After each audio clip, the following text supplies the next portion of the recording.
What's going on, everybody? Welcome to the Quest Team podcast. I am one of your hosts, Alan. We'll be joined by Jake and Earl and Alex in a bit. Yeah, what's going on, man? How you doing? Can you hear me? Yeah. Oh yeah. Okay. Cool. What's up, Alan? How are you doing?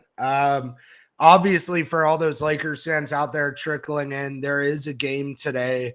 Kind of cool that we're able to do the podcast and then have a game in only a few hours now. I think it's slightly early today. In fact, all the games this week are early, which kind of means for me as a working man, I may not be able to do all of them like Wednesday. I may not be able to be there, but we're still going to have a ton of people in here. Just some quick news because I think it's good to talk about this stuff openly. Like in terms of our room, I'm still in communication with Playback themselves about things we can do to push this room more. We're still in communication with other Lakers creators, you could say, about getting more podcasts and like time slots filled on this room throughout the week. But obviously, our main priority in terms of podcasts is right here, Questor 18. And the main thing we do in the room, obviously, is Lakers streams. As Mal knows very well in the chat, I saw he just joined up here. Earl will be here in a second. He was running a few minutes late. Some other news, we need to get our account, Alan, back verified on X, our Quest 18 account, because I can't go and stream these podcasts to X until we get it back verified. I realized literally right now that it's not. And I think it's probably because Earl paid for a month. I see Caden's in the chat. What's up, Mal? Please let us know where you're driving. 6 hours is kind of crazy. I think, you were in New Orleans, right, Mal? So maybe you're going back home from there. I don't know. Yep. Okay. Yeah, that's what it was. So yeah, we got a lot of cool stuff to talk about with the Lakers. It was a weird up and down week. I think normally, like when you look at trade rumors and such, it doesn't mean a whole lot this time of year, to be honest. Like I know people don't want to hear that. I know I stir the pot on Twitter, but I do think the Brandon Ingram stuff is pretty significant, to be honest, just because of the history of what we've seen with guys who go over to Klutch, especially like when the Pelicans and Lakers have a trade history and then Ingram signs with Klutch, and Ingram has a history of playing with LeBron, playing on the Lakers, and playing with JJ Redick in New Orleans as teammates. So I do think all that is significant, and it's something that we can talk about later. I'm not sure if Alex is going to be joining us. Wish her well if she can't today. But yeah, overall, we're excited for another game tonight. We have some easier games now, you could say. Obviously, the last week we had some really bad losses. I'm not sure when we did the last podcast, we had already lost to Denver. I don't think but we hadn't lost, so we had the Magic loss, the Denver loss. We didn't have, what was the next game? Suns. We didn't have a Suns loss to talk about where we lost by 27. And then we beat the Spurs, and then we lost to the Thunder 2 days ago. So we have 2 more losses and a win. Unfortunately, what that means and why I'm saying that is I feel like we were generally a little more negative last week. It's going to be hard to not be negative.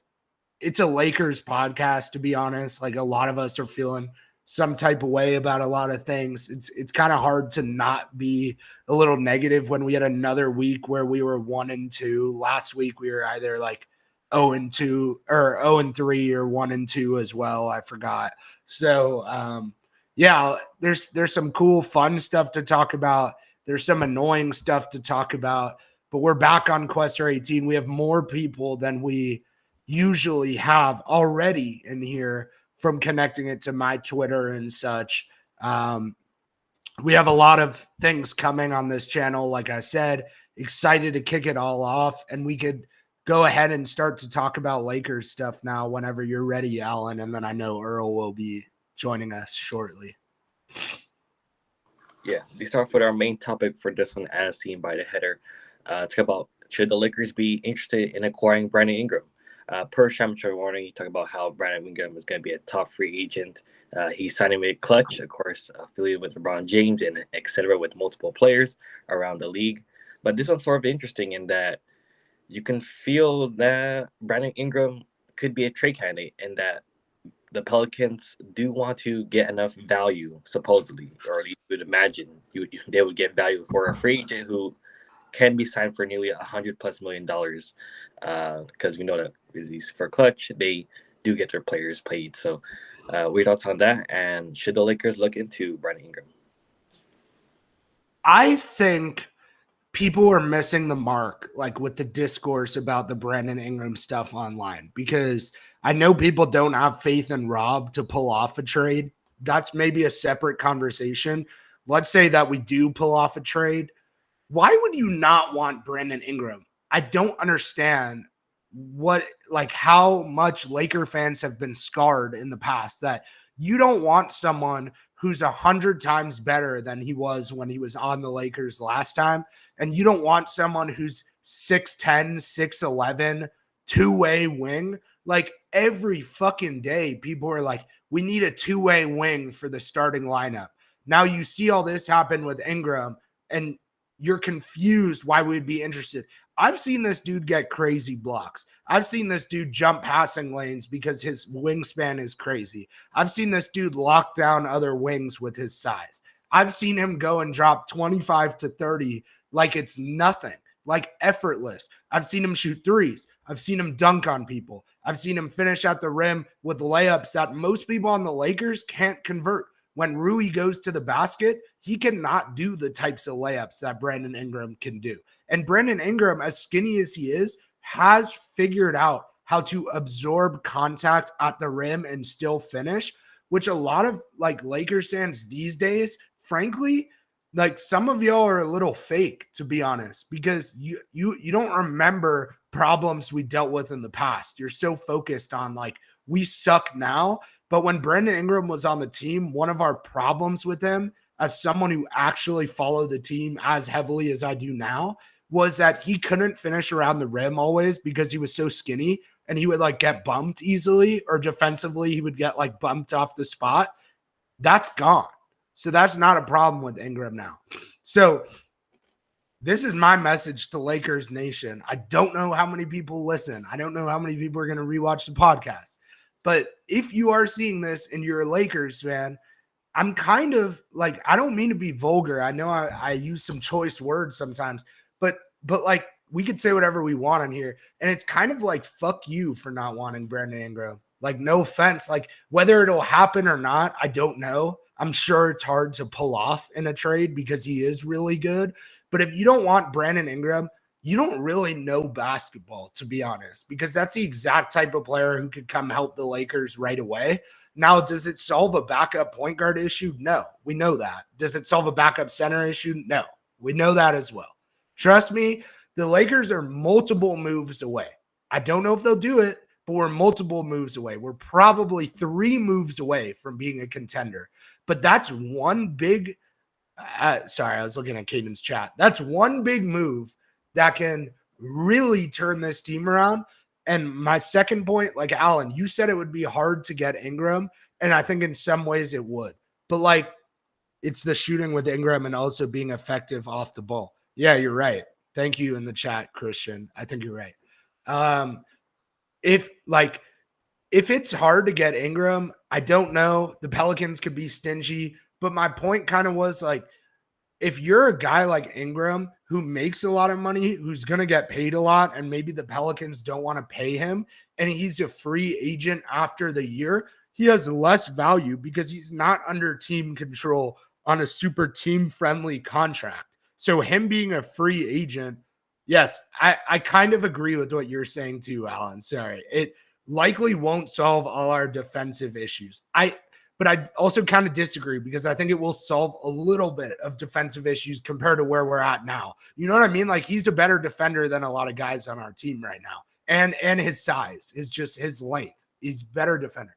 So if Ingram's going to be Okay, sorry, I keep getting distracted by the chat. But yeah, Christian, you're right. Sometimes he falls asleep off the ball. If Ingram is going to have a reasonable price because he's a free agent, it's something where, like, can you give up one first round pick, D'Lo and Rui? Maybe the Pelicans are interested in Rui. Maybe the Pelicans want to take a chance on Jalen Hood Schifino because they're thin. So you give up, those three, you give up one or two first. And honestly, like, you're going to be feeling good about that.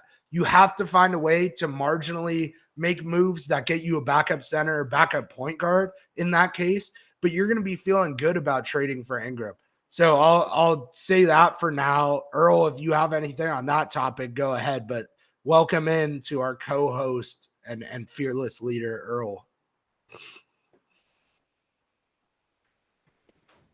What's going on, guys? Hello? What's up?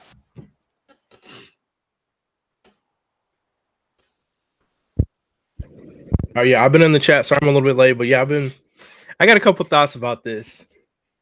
I get the chat. I know Ingram, he's not this A+ defender, but the points Jake was making is true. Like, he's a longer wing, 6'9+ type of player. Why wouldn't you want him on our team? I seen him just the other day block a shot that I didn't think he had a chance of really contesting, and he got there late. We talk about how, yeah, our guys are here. Rui's there, maybe sometimes, or Max Christie's there, but he doesn't have the length to contest shots. Ingram can do that. I feel like that fixes well, I agree, it doesn't fix everything, but it makes us marginally better. And I think anything past the margins at this point for this roster is a positive, especially when we talk about price. I don't think it's going to cost a lot either way. Expiring contract, he'll be a free agent next year. Likely, if he comes back to LA this year, it's likely that he'll probably re-sign as well. And we have another piece to build around, like, as far as the future. And my thing is, like Jake said, like Alan said, like, this is not the same Ingram that we drafted. Like, he's developed, he's gotten better, not only on the court, but he's matured as a basketball player.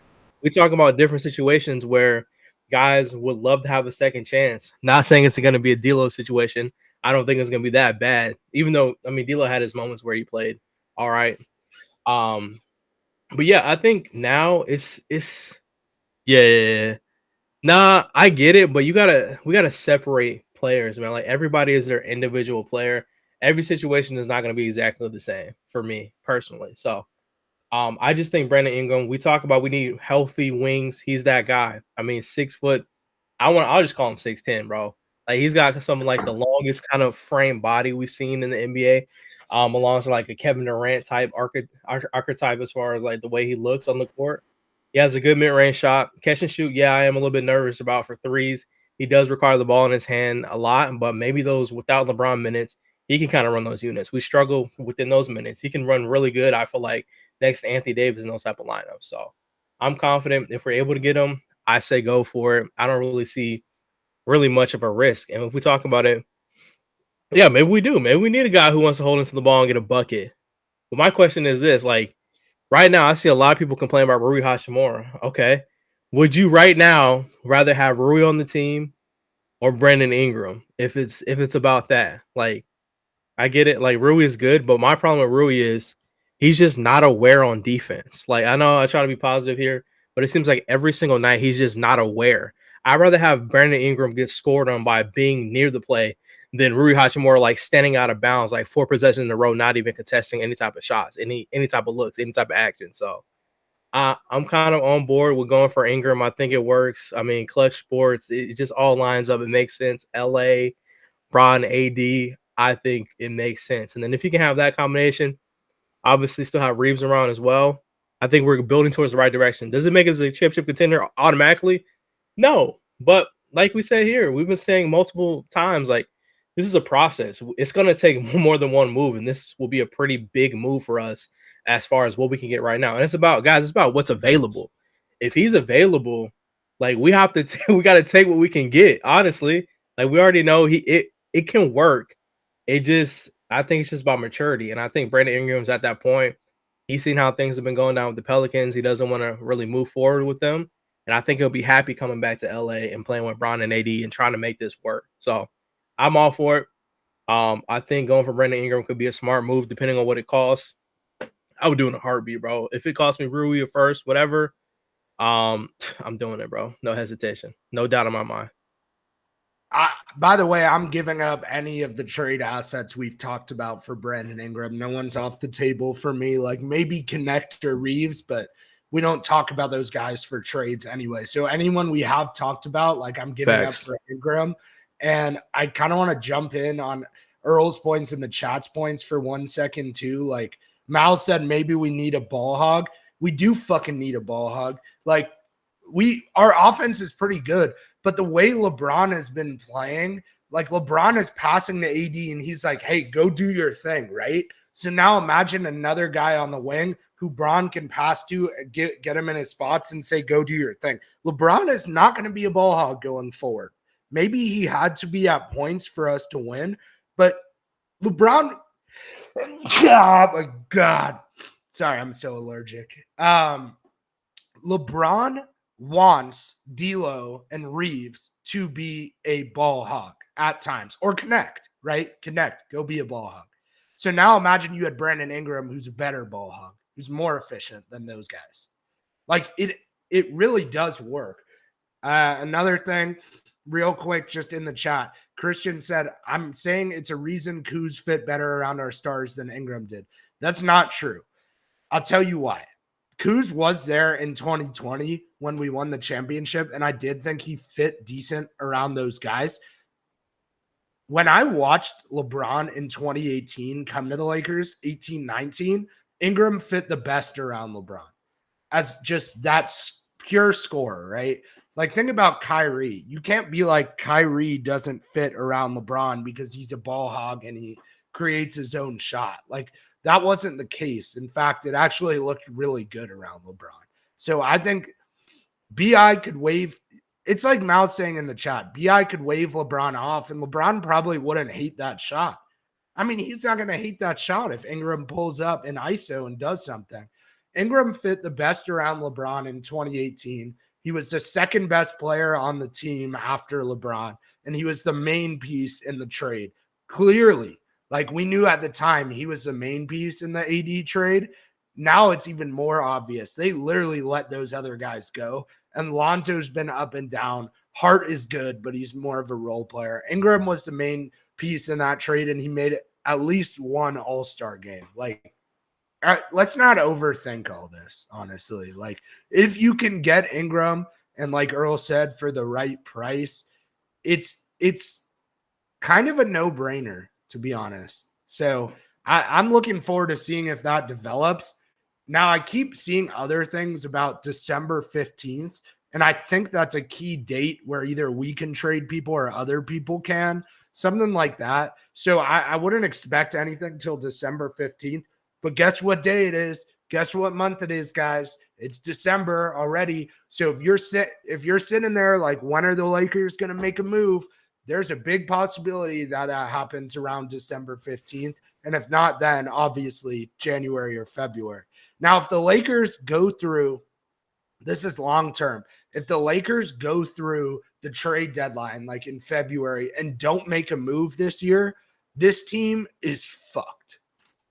It's not a question this time around, guys. Like last year, we all wanted a move, obviously, but we kind of thought maybe we could turn it around and get away with it. It's not working this year, guys. Trade deadline D'Lo last year carried us. Jared Vanderbilt, we thought we were going to have for the season, and he got injured shortly after the trade deadline or before against Boston. And he was already injured before that. It's not going to fly this year. If Rob does nothing, this team at best is a play-in team who probably lose first round. So if you guys want the Lakers to win a championship this year like we do, you need multiple moves. Otherwise, it's not happening. It's just not a well-constructed roster, in my opinion. I'm trying to not be biased here. Yeah, and then I'll add on to that real quick. Dang, I forgot what I was gonna say. Low key, but I'll say this: I think Brandon Ingram. Oh, wait, that's what I was gonna say. I was gonna say, do y'all really think? My bad. Yeah, do y'all really think that Kuzma was better, bro? That's not the case. The reason why Kuzma stayed and Brandon Ingram went was exactly what Jake said. It's because he was the package. There's no way the deal goes through as Kuzma being the focal point of that deal. The reason Brandon Ingram got traded is because his value was at an all-time high for that package to get Anthony Davis. Like, that was their centerpiece in the whole thing. So, yes, it worked as Kuzma plug and play, but if you put in Ingram, I mean, arguably, I believe we probably win more than one championship at that bare minimum. But there's no way they were going to let us get Anthony Davis without giving up Ingram and taking Kuz instead. Like, that's just a fact. So I had no problem. Like Jay said, the two people who played great with Bron during that time was Lonzo and Ingram. Like, Lonzo, him and Brown were the only dudes that dropped, like, I think it was like a 30-point triple-double in a game at the same time, or something crazy like that. Brandon Ingram played perfectly off ball with LeBron James. I think it just came to a point where it's like, okay, these guys or Anthony Davis. And obviously you take Anthony Davis, which was the right choice because we won a championship. And he is still like the main hub of our whole team. But if there was a world where they could have got AD and kept Ingram as well, they would have done it in a heartbeat, hands down. So I don't think I have any worry about him coming back and fitting in. I think he'll fit in perfectly. He is a piece that we're missing. He's a guy who's going to play for us. He's a 3-level scorer. Like he said, like all that, oh, I'm a pump fake 70 times. No, Ingram's going to go get a bucket, bro. I hate seeing that. Like, I hate guys who are not decisive in their offensive game. Like, I'm tired of seeing like D'Lo. I don't know what happened to him this season, but he just lost it, bro. I came on here like last year talking about D'Lo was one of the best what was it called? Like a heat check, my fault. Best heat check shooter I've seen in a minute. Like, he was a guy who would just go out there and streak up shots. He'll shoot 1, 2, 3, 4 in a row. Heat check after heat check. Now he doesn't even do that. He'll pump fake a wide open shot and take a contested one. Like, nobody wants to see that. So I think we need more dogs on this team. Yeah, I had to sneak in a little D'Lo diss on this fine Sunday afternoon. But yeah, I don't know. I'm just a fan of bringing Ingram back. I think the right price, it can be done, and it should be done. Like I said, the market is the market. Rob Pelinka wants to talk about, oh, the market is the market. If nobody's selling, then you can't just go buy stuff. Well, bro, it's an open property on listing. Brandon Ingram, expiring contract. Go get it done. Like, you have the assets to do it. I'm not even gonna say a mistake. Like, I think it was a good move at the time. Go finish the product. Go get Brandon Ingram, and we can run Bron, AD, and BI. I think that would be nice. Like that, y'all talk about a core. I think that nucleus could definitely do some damage. And then, of course, our untouchables you still have Austin Reeves in that scenario. You still have Dalton Connect in that scenario as well. So only thing you're probably giving up is probably like a Rui, D'Lo, whatever those other guys' names are. I'm not gonna say their names. No offense. They're not gonna get any showtime from me today. And we got some picks to play around with. So make it happen, Rob. Like, y'all want to talk about a closing lineup that's actually good at basketball? And by the way, they would have defensive issues. Let's be clear. But Reeves, Connect, Ingram, LeBron, AD. Now you have 5 guys who are elite on offense. 5. I'll keep saying it because now when we watch games, when we go stream on this channel, Kanan's like, I don't know who we're going to close with, Gabe Vincent or what's his name? Who's the other one? D'Lo or whoever. And I'm like, dude, like Cam Reddish. I'm like, come on, man. Like, imagine you had Ingram and now it's like, okay, we got 5 guys who are special on offense. And it does sound like the Suns. Mal said that in the chat. It does sound like the Suns. But I feel like barring like an AD injury, which, like, please Lord don't happen, it actually is the healthy version of the Suns without too much overlap, because all 5 of those guys would play a different way on offense versus like having the Beal Booker kind of problem at times there. And then like Beal and Durant don't play so much. So like, assuming our team is healthy in that scenario, it's kind of like the best parts of the Suns with our 5 there. So, I mean, I'm all on board. However, like, we can't go and talk about it the whole show because we have to be realistic that we still know nothing if this is a possibility. Like, we don't know if the Lakers would even contact them. We don't know if the Pelicans are interested at all. But if I was the Pelicans personally, and I'm losing Ingram for nothing this summer, I would trade Ingram for sure. I don't know if I would trade him to the Lakers. You may get another better package. A team I would look at if we're being actually unbiased here, is the Warriors and Ingram. I think they've been connected a little bit, but I think because the Warriors could give up like Kuminga, Moody, First, other role players they have, I could see the Warriors and Ingram making a lot of sense personally. But if I were the Warriors, I would actually go for more of a defensive wing and say, let's get DeAndre Hunter, someone like DeAndre Hunter. Not that that solves everything, but that's what I would do. So we'll see what happens. Can't focus on it too much yet, but things change fast in the NBA. And we're reminded of that in this week. And as we get closer to December 15th, January 15th, whatever it is, the trade deadline, we're reminded that things change fast around here, and we are going to have a lot of trade stuff to talk about, whether the Lakers do a big thing or not. Yeah, I'm very much down with Brandon Ingram, like Earl and like Jake said, he's very much matured from that guy that we traded.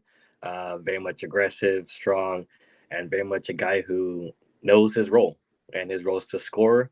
He does play some defense here and there. Like I said, he does tend to be aggressive, and that's a great thing about him. And it's just like I mentioned, it's very much up to the Pelicans if they do want to trade him. Now, it's gonna be interesting if the Lakers throw him some pick swaps, and the Pelicans are like 0 for 3, 0 for 2 versus the Lakers pick swaps. So hey, if I'm the Lakers, I would gamble with the pick swaps again, with the Orleans. So yeah, I think that's very much something to contemplate. I'm looking at least the spot check for NBA trade machine. What are your guys' thoughts on like I said, as Jake mentioned, like Brandon Ingram potentially the Warriors? Would you do, if you're the Warriors, would you do Wiggins and Kuminga for Brandon Ingram? What does that like really solve though if Wiggins is playing almost as well as Ingram, plus he plays defense better than Ingram? Like, what does that solve for them? That's the problem. However, on the Pelican side, Alan, I would so much rather have Wiggins and Kuminga than D'Lo, Rui, and a first because I'm not biased. So if I'm the Pelicans, if I'm the Pelicans and I'm talking to the Warriors, if you give me Kuminga and maybe give me Moody as well, I'm not taking a Lakers package of those bums. No offense. And by the way, just like one more thing, I was thinking about this because we were talking about the Ingram, Kuzma, D'Lo kind of era and, all that.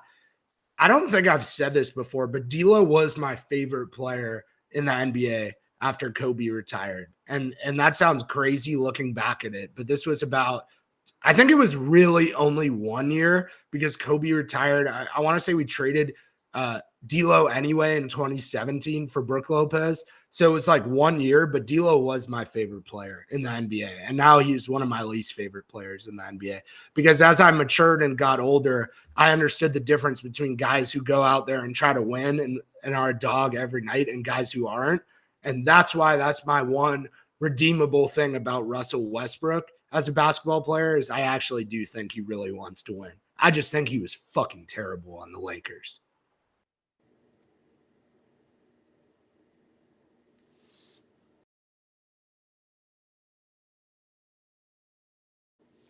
Yeah, before we move on, is there any more lasting topics regarding Brandon Ingram?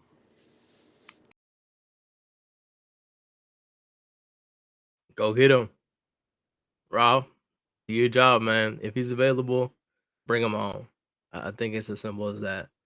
Anything we do, obviously, it's up to Rob, man. He has to wake up and do his job respectfully. Like I know he always brings up the CBA, all these different things, players not being available. Well, there's been a couple names that have been announced that are available. So now it's time for you to get in your bag. Yeah. Now moving forward to, of course, the past games that we had, those NBA Cup games versus the Phoenix Suns, the W versus San Antonio, and also that tough loss versus Oklahoma City. One thing I do very much want to know is that Dalton Connect became the starter within that scenario, and it seemed to work well. Like I said, some defensive issues, but what are you guys' overall thoughts on Dalton Connect officially sort of being in the starting lineup and just performing well, but at the same time, they could be better? Well, we have a top few offense in the NBA on paper, but I don't know if it's a hot take. I don't think it's a good offense. if that makes sense. Like on paper, it's like our numbers look good. Personally, I don't think it's a good offense. And you know what? It's a bad offense without one man. Really think about it. Why does our offense look that good? Why is our shooting better than normal this year? What's the difference between this roster and last roster? Does anyone know? I mean, what's the only difference? It's not Bronny James. That's the hint. It's not Bronny James, and we didn't sign anyone. And guess what? It's not Gabe Vincent, who, by the way, is one of the worst players I've ever seen in the NBA. I don't think that Gabe is good defensively. And that's bad because that's all he – if you ask Gabe, I think I said this another time. If you ask Gabe, what do you do? Yeah, our coach is a big part of that too, Mal. I'm sorry. I'm talking about only players here. My bad. I'm talking about players, but yes, the coach. If you ask Gabe Vincent, why do you get 0, 0, and 0 every game, Gabe? There's more out there that you don't see. Like, you don't see the measurable impact I have on defense. Gabe, Mr. Vincent, when I watched every Laker game, I never thought you were doing a great job on defense. I didn't see you locking down Shai Gilgeous-Alexander. So guess what, buddy? You're league average on defense at best. I'm watching the games. Like, we're all watching the games. Gabe, you're not playing good enough defense to warrant dropping 0, 0, and 0 in fucking 20 minutes. 20 minutes. If you played 2 minutes and got 0, 0, 0. If you played 6 minutes, I would understand. 20 minutes a game and you get pretty much 0, 0, 0. You're not doing enough on defense. I just realized I got extremely off topic there, though.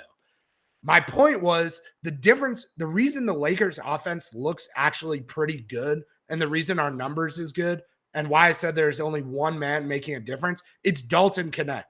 And out to Alan's point about Connect, if you watch the last game, nice like common Jake tangent. That was a common Jake tangent on here. If you watch Dalton Connect's the last game, he was the only one who was good on offense. Like AD wasn't himself. LeBron wasn't himself. I kind of changed my mind with what I just said about the only one because D'Lo actually had a good game. But Dalton consistently has been there on offense every time he started, right? So I saw someone on Twitter say about Dalton Connect and Jared McCain. They said, because McCain kind of had a bad game the other day, they said Connect had 2 stinkers last week.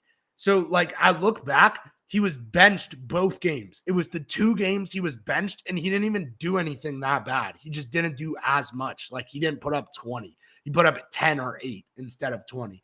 So, Connect is carrying the offense as a rookie, especially shooting, which is the most important part of offense these days in the NBA, probably over anything else, just being able to shoot to that level. Connect is more untouchable than Austin Reeves. Connect is also going to be a lot better than Austin Reeves in the NBA. It's not even close, honestly. I mean, Mal, it's not even that, bro. It's like Dalton Connect is the 3rd best overall offensive player on the Lakers because even though Reeves has had a higher highs and it's been 3 years, Dalton, if he keeps this up, I mean, you're seeing as a rookie that he's always that consistent.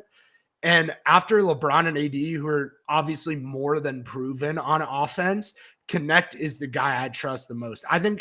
I also think like the Lakers wouldn't trade him. Obviously, they're not that dumb, but I think Connect is one of the most valuable people in the league. If you really think about it, because even though he's an older prospect, now that teams have seen this, they'll be like, yeah, I wouldn't mind adding a guy who can hit 8 threes in any given game to my already good team. Like if I was the Sixers or Cavs or Warriors and you could get Connect, you're giving up a lot for Connect. Like you're giving up Kuminga plus other stuff for just Connect, even though Kuminga has been in the league longer and is kind of more proven than Connect. I genuinely believe that. So I think he's the best thing to happen to the Lakers in a long time overall.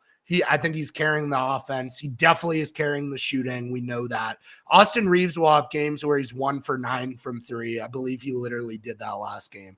Connect is not ever going to go 1 for 9 from 3. If he does, it'll be 1 every 100 games.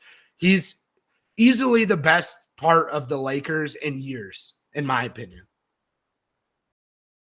And the one who he's kept us close, like, what was it like? He made like, was it like 3 straight threes versus OKC that kept us sort of close. And yeah, I mean, Alan, he's a rookie that's preventing us from getting blown out or being down 20 multiple times in like the first 20 about games. He's saved us so many times. And I could be wrong, but don't we play the Jazz tonight? I wonder what Dalton Connect did against the Jazz last time he played them. That's all I'm going to say. Yeah. Honestly, where do we start? We started on what, like these losses we just got, right? I'll touch on that first, I think. No, sorry. We didn't even get there yet, but you can transition to that. He was talking about, I think, Alan, weren't you talking about Connect? Just in Yeah, general, right? yeah, sort of like Connect, like officially, like at least officially. Oh, the starting lineup. Okay. Yeah, because I lineup has like, of course, it's Austin Reeves, Dalton Connect, Rui Hachimura, LeBron James, AD, and then it's like, yeah, like it was successful at first, but sort of is like hitting a stride. You could say. Yeah. My thoughts on it: it's a whole lot of offense, but it's a whole lot of no defense going on. I think the problem is I don't think you can start Connect and Rui. Like, I think that's the big obstacle. Like, you can't start Connect, Rui, and Reeves. I think that's the biggest thing. Like, you can't have all three. You can have two of them, a combination of two, but all three of those guys is a big no in my book. So you either got to sub out Rui for like a Cam Reddish type of guy, and even that's even a little bit tricky. Or perfectly, you could take out Rui for Vando, and this lineup would be honestly really, really, really, really good. I feel like, in my opinion, as far as like just the jump on defense, that would balance out the offense and defense just by adding in Vando, which I hate talking about Vando because it's almost like one of those myths, like, oh, Vando was great, he's this legendary guy, but half of the world doesn't know he exists because he doesn't play anymore, sadly, because he's injured. So I hate pulling the Vendo card, but it sucks not having him. Like, that's how big his impact was on defense. Like, Vando and Anthony Davis, I used to know, like, staying out late for games, I used to know, like, okay, we got a good chance to win this game if Vando's here. If AD and Vando are playing together, like, it felt comfortable. Now we're just throwing out there. Like, and that was my point about JJ Redick. I'm not too hard on him because right now he just has to figure stuff out. Like, for the most part, JJ has done a decent job of just trying out different things and seeing if it works. And I think, yes, that lineup, it got us a couple wins, but it depends on what team you're playing. When you're playing a serious team like OKC, it doesn't work because you have to defend. Like, OKC, you have to defend. They're going to play defense and they're going to play offense just as good. So for us, we're going to play offense good, but defense is horrible. And when you put us against like OKC, so the Celtics of the world, that's where we're off balance. Like, we have no real defensive lineups, and that's a huge, huge, huge, huge problem moving forward. And even I can't even use the word contenders and Lakers in the same sentence right now. It's just not realistic. If we can't play defense, we can't be a one-way team. And if we were a one-way team, I'd rather us be a crazy defensive team at that. And figure out offense later. But right now it's reversed, and it's just bad. So, like, my answer to that, like, I love what Connect's doing. He's bringing a lot of energy to this team. On the offensive end, he's playing great. Like you said, there's games where if Connect doesn't take confident shots and hit 2-3 of those in a row, it's a 20-point lead. Like, he'll cut down leads and bring us back. We could have won that OKC game because of Dalton Connect hitting some tough shots in a row. Like, that's what he brings for us. But at the same time, it's Rob's job to fill out the roster around that. Okay, you have this young talent in Dalton Connect. You have LeBron, you have Anthony Davis, you got Austin Reeves. Let's fill in the holes. Let's get a defensive-minded point guard. Let's get a better center in the rotation. If Vano's not going to play, then we have to get a defensive wing. Like, there's just smaller moves, not like game-breaking moves that Rob Pelinka should be able to do and acquire with our assets that he's not doing. Like, and the same thing with Gabe Vincent. I know we went on a tangent about Gabe Vincent. He's horrible. I'm sorry. Like, I try to be positive when I can, but I just don't have anything positive to say about him. I can't ever defend a dude who goes out there and acts like scoring 0 points is just so glorified because you're doing the little things. Like, no, you can do the little things and go out there and be an impactful player as well on the scoreboard, on the score sheet, on the stat sheet. You can do both, Gabe Vincent. That's what you're required to do when you're taking up an MLE. Like, it's not a veteran minimum. You're taking up an MLE. You cannot. That's not what we're paying you for. That's why every time I see Cam Reddish do something good, I'm like, all right, Cam Reddish. I'm praising Cam Reddish because he's outperforming his contract. He's playing better than Gabe Vincent. He's playing probably the best minutes we have from our bench right now, which is something not a lot of people expected because they gave up on Cam Reddish. So Gabe Vincent, every time I hear him talk, interviews, anything like that, I turn it off, bro. Like, I just don't have time to even think about Gabe Vincent. Like, you're taking up a large part of our contracts and talking like that, like, oh yeah, I'm going out, I'm being an impact player. Like, that's not what we signed you to do. We signed you to be a decent rotational role player, hit threes, be a playmaker, and contribute to this team on both ends of the floor. And you're barely doing that. So yeah, I'm kind of over Gabe Vincent, respectfully. And the worst part is he's not even worth anything in the NBA world to trade. That's the sad part. So yeah. I mean, I'm kind of sick of, I know I've talked a lot. I'm sorry, guys. I feel like we have a lot to say this week, though. I'm kind of sick of like the notion of, on Twitter especially, but like, let's go trade Gabe Vincent for blank, because I feel like you're forgetting that Gabe Vincent has the worst trade value in the NBA for that size contract. I know you can have worse if you're like 50 million, but like for his size contract, he probably has the worst trade value in the NBA. He's horrible. And he was actually injury prone. I don't know if he'll get injured again. I don't know, but he was very injury prone. But I kind of wanted to retouch on a point about Vanderbilt, just because in the chat, Mal said this and Earl also said, like, when Vando and ADN were like confident defensively, and it would kind of suck. But if you go back and look at like when we beat the Grizzlies or the Warriors in the playoffs, and also just especially like anytime Vando was healthy, really, like, you're going to get kind of sad because you see like what this team could be from one role player being healthy who's that good at defense. Because when we beat the Grizzlies and the Warriors, I literally, think about how crazy this was. I wasn't worried about John Morant or Steph Curry. That's what Jared Vanderbilt did. Even though he puts up only 8 points per game or whatever it is. Like, we weren't worried about their guards.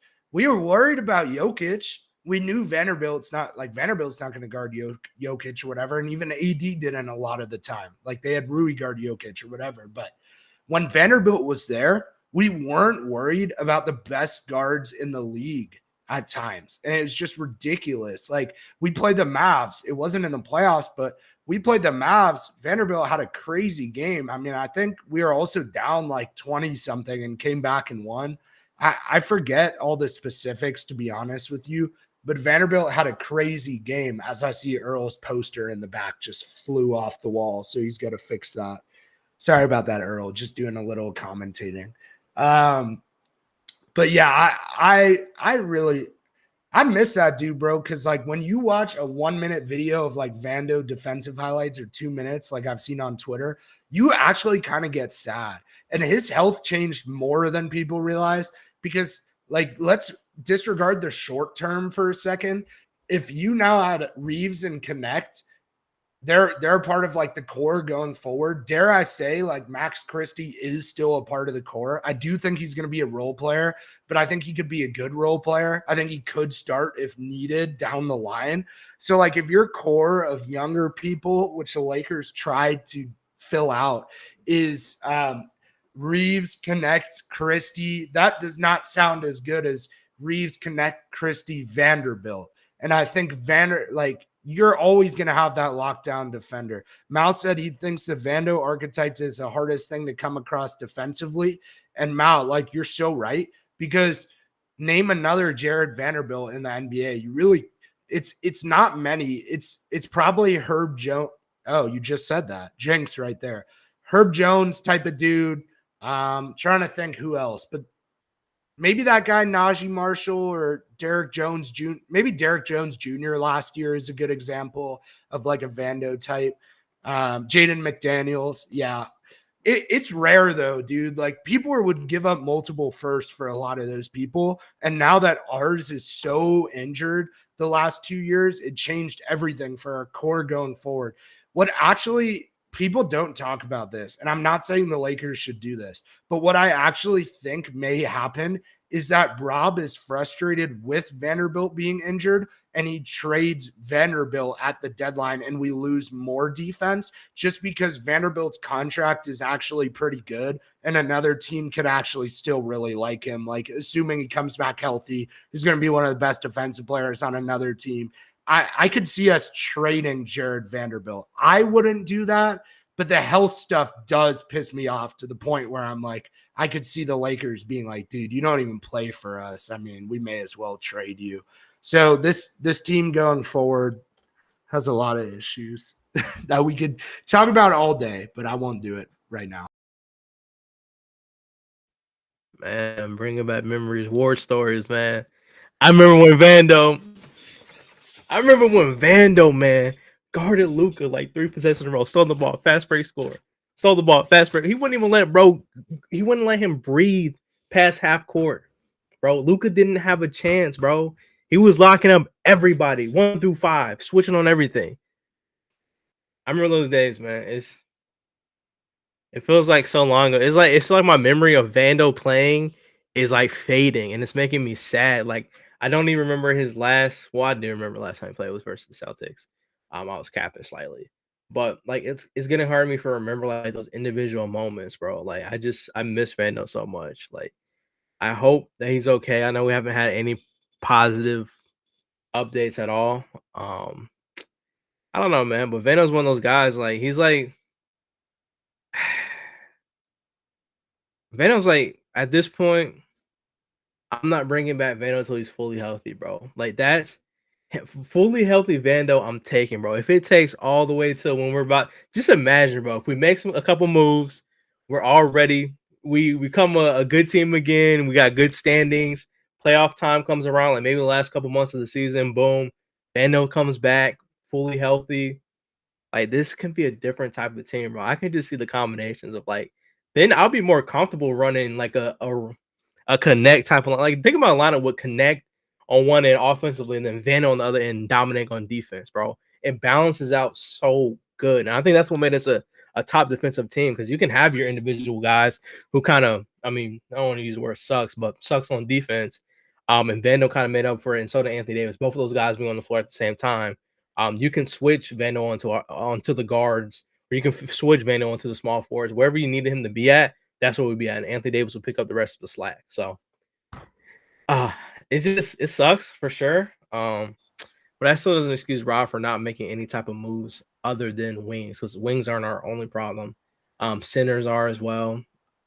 Defensive minded guard will be nice too. Just saying, Rob. So yeah, I think there's a world where we can fix a lot of these problems with a few small trades. I feel like we're all just like repeating that, but it's just so simple and Rob doesn't understand it. So we're going to say it every single week until we see Lakers have traded for blah, blah, blah on X. So yeah, I think moving forward, Gabe Vincent, there's really no excuse, man. There's no excuse for what you've been doing, bro. I'm sorry. Like it's to the point where we literally celebrated Gabe Vincent hitting a mid-range shot. Like last game, we celebrated Gabe Vincent taking a screen and making a mid. That's how bad he's been. We're celebrating that. Like it's to the point where we take Mickey Mouse buckets like that and we'll just run with it. Oh, Gabe Vincent. Like even shout out to Jake. He put himself in Twitter prison, bro.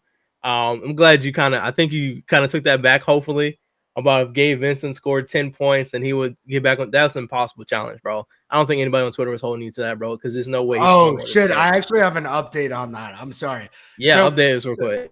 So real quick, what you're saying, I had posted, I'm not tweeting until Gabe Vincent drops 10 points in an NBA game. And mind you, I only lasted a day because I'm such an addict on Twitter. Like, as a lot of you guys know, I'm on there all the time. So I only lasted one game. I ended up quoting that tweet with like, I can't do this shit, bro. And it was him getting 2 points. And I wrote hashtag his career high, by the way. Okay. I'm scrolling TikTok last night and I see sports stuff sometimes. And I get to TikTok and it's like a funny audio, like looks like a meme or whatever. It looked like a basketball account. And it's literally my tweet.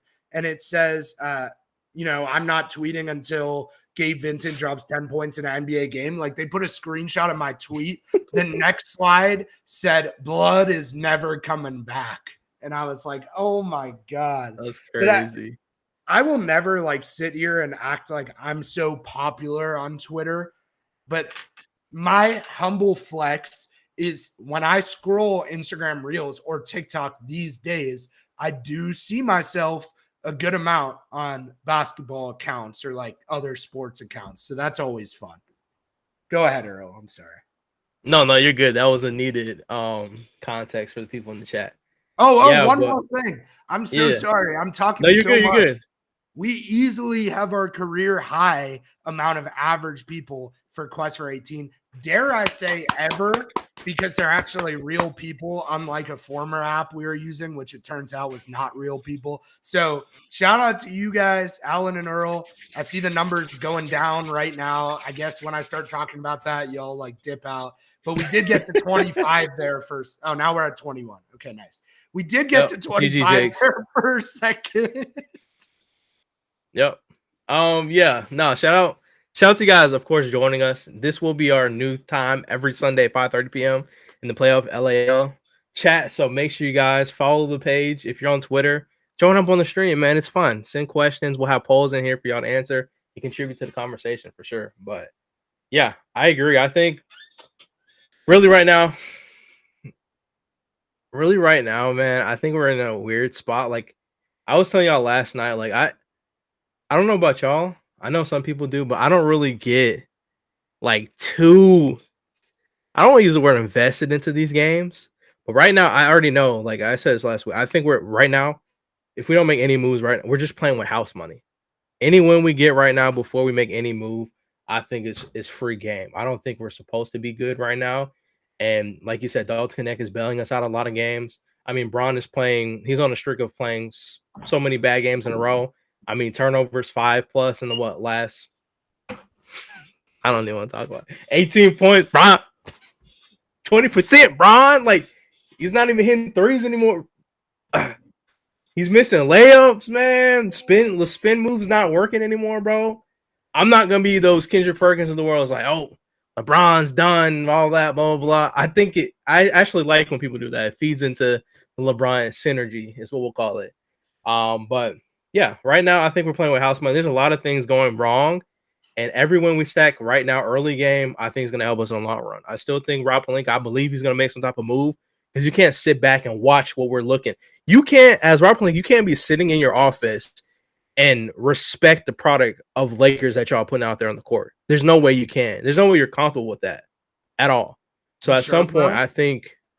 I'm just saying, me personally, there's no way I understand. I can walk into the building and be like, hey, you know what? Oh, dang, this is Lakers HQ. This is a nice office, man. I got the Kobe jersey over here signed by Kobe, giving it to myself. I mean, I got Magic Johnson here. He's visiting my office. There's no way I can sit in my chair and not be itching like with that, that hot itch, like where you're nervous or something like that. Like any moment now, something bad can happen to me.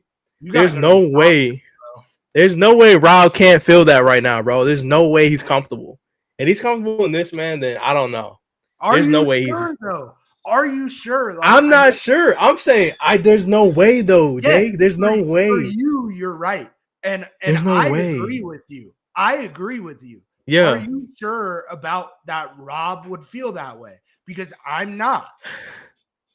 Man. And you're not. I know the answer. You're not sure. I'll speak for you here. You do not believe that Rob is sitting there questioning everything he's done because of how bad this roster is. Because if we believe that and we knew that, then he would change the roster. Yeah. The truth is that's what I would hope. That's the real thing. That's what I would hope he would feel like. But realistically, I hate to say he might have the most secure job in America, bro. Sadly. I mean, it's ridiculous because if anyone did a job that badly, you would be fired. You would be fired. I've worked for family before. I've been a Nepo baby before. And Rao basically is a Nepo baby, right? Because he was Yeah. Kobe's agent and his relationship with Jeannie and all that. I've been a Nepo baby before like that too, and they would have fired my ass, bro. Like my family would have had me fired if I was that bad at a job, bro. Shipped Not them only off. that, you got the best job. Like when I graduated, I work in film. I've told some people here, but when I graduated college at grad school in May, I was trying to work in sports. Do you know what my dream job is? The GM of the Lakers. Do you know what anyone else in the fan base wants to do? Something with the Lakers, work their way up to the GM of the Lakers. That's what everyone wants to do. And it sucks because then you see the one person who has that job. That's one of the best jobs in sports, one of the biggest teams in the history of sports in America. That person is so bad at their job and still won't get fired. Like you really think about it, because Gabe Vincent and the shit we talk about day to day right now, the player options from this summer, all that, I get that that's all bad. But think about 21-22, not just the Russell Westbrook trade, but then the fact that you got the guys that you did who, like, I don't want to like talk down on them too much, but Wayne Ellington, there was a Wesley Matthews time. There was it was either Darren Collison or someone like that. I forget. Isaiah Thomas like 2 times after the first time we traded for him. DeAndre Jordan in the year 2022. Dwight Howard in the year 2022. That's my Kent Bazemore. And then they post the graphics 1 year later. Where are these players now who are on the Lakers? And none of them are in the National Basketball Association. And to me, like, that sums up Rob more than the Gabe Vincent thing, because part of the Gabe Vincent thing is like, yes, Rob got tricked, but Gabe was playing well enough to be worth $11 million a year when he was on Miami. Like, we did see that with our eyes. And then he was injured for the entire first year, which sucked, but we didn't know that was going to happen.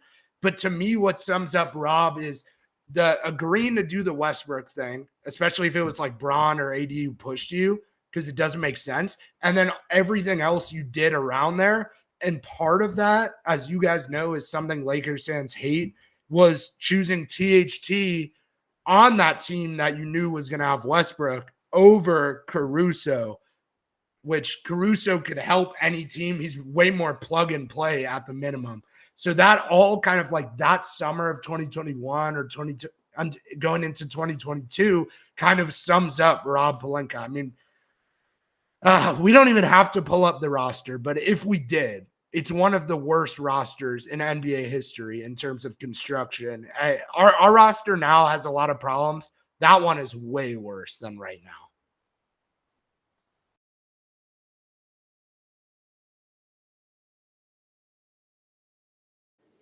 Of course, speaking now of worst rosters, at least for tonight, I believe a ton of players are questionable. I believe D'Angelo Russell doubtful for tonight. Austin Reeves was questionable. Cam Reddish is questionable. So we could have a short lamp tonight, maybe a 7-man rotation heading to tonight versus the Utah Jazz. Of course, that game is possibly a winnable game.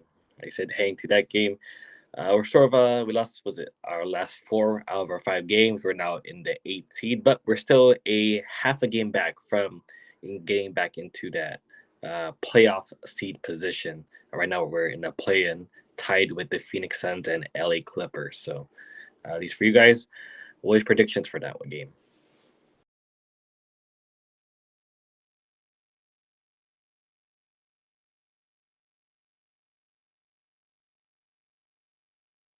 Oh, I can't hear you, Earl.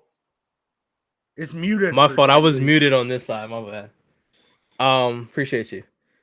I was gonna say there's no scenario where we can lose tonight. I mean, I'll just say, like, I don't want to disrespect the Jazz, but it's the Jazz, bro. We should be able to figure it out. I think they have a lot of things they're still trying to figure out. I don't know if they're trying to contend. I don't know if they're trying to make pieces work. Never mind. I know they're not trying to contend. My bad. That was a bad joke. Yeah. So I don't think there's any world where we should lose tonight. I think Jake brought up earlier about Dalton Connect versus the Jazz. What did that look like before? And I think he's gonna eat them up tonight. Whoever plays tonight, I think Dalton Connect. Early hot take. I think Dalton Connect drops minimum 27 tonight. I think it's gonna be easy for him to go against their guards and Colin Sexton and well, who are they starting now? Like Isaiah Collier, all right? Yeah, Collier should be Collier, Cavante George. Jordan Clarkson's out for the game, and Flipkowski's also out. Okay, that makes sense. And I feel like George is kind of off and on. Like one night he'll go out there and have a crazy game, and then 5 games in a row he'll play bad. So I don't know. Last game he tried to act like he wanted to light a spark towards the end of the game, versus us. So hopefully he doesn't start the game off hot. But other than that, I think we can maybe see minimum 27 easily. Easily minimum 27 for me for Dalton Connect. I think no hesitation in that one. I think we might see Quincy Oliveri minutes tonight. I've been seeing that on Twitter a lot. I don't know if he got recalled. I saw that us. too. Is that what's the deal with that? I think it's if D'Lo doesn't play tonight. I think I thought someone said that Reeves or D'Lo. Oh no, they are out. Just announced. Reeves, Russell, and Reddish are all out tonight. Just got announced. What? wait. So let's get this straight, bro. So Gabe is starting. No way, Gabe is starting. Wait, Mike. This is Mike Trudell. Gabe Vincent will get to start. Max Christie will get a lot of run. Expect Jalen Hood-Shafino. No! What? You're joking. We're freaking Jalen Hood-Shafino. I'm sick, bro. You're joking, bro. Oh, okay. Remember when I said there's no scenario where we lose?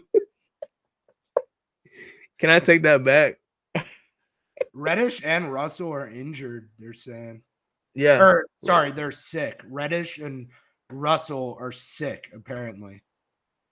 Reddish and Russell. What did Russell pass on to Reddish, man? That's what it was, because D'Lo was sick like the other day.